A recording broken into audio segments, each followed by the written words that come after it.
ये खबर पारुल यूनिवर्सिटी द्वारा प्रस्तुत की गई है।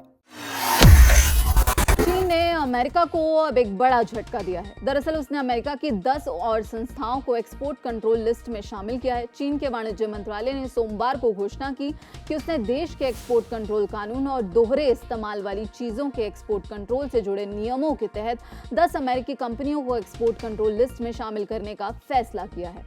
आपको बता दें, ये अमेरिका के खिलाफ चीन का व्यापार और टेक्नोलॉजी विवाद में जवाबी कदम माना जा रहा है। इससे पहले अमेरिका ने 8 जून को चीन की 54 कंपनियों को चीनी मिलिट्री कंपनियों की लिस्ट में जोड़ा था, जिससे यह संख्या बढ़कर 188 हो गई थी।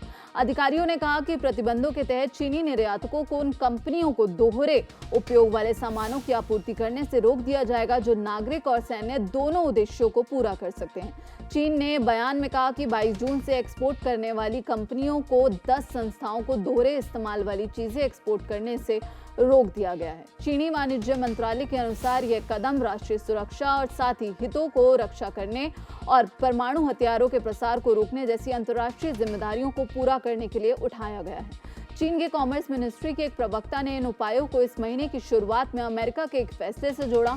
8 जून को पेंटागन ने 188 चीनी कंपनियों और उनसे जुड़ी संस्थाओं की एक अपडेटेड लिस्ट जारी की, जिन्हें वह चीनी मिलिट्री कंपनियां मानता है। इससे पहले इस लिस्ट में 134 चीनी कंपनियां शामिल थी।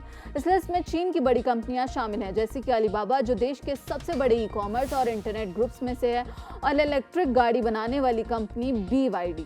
इस लिस्ट के पब्लिश होने का मतलब है कि 30 जून से पेंटागन को बताई गई कंपनियों से सीधे प्रोडक्ट या सर्विस खरीदने पर रोक लगा दी जाएगी।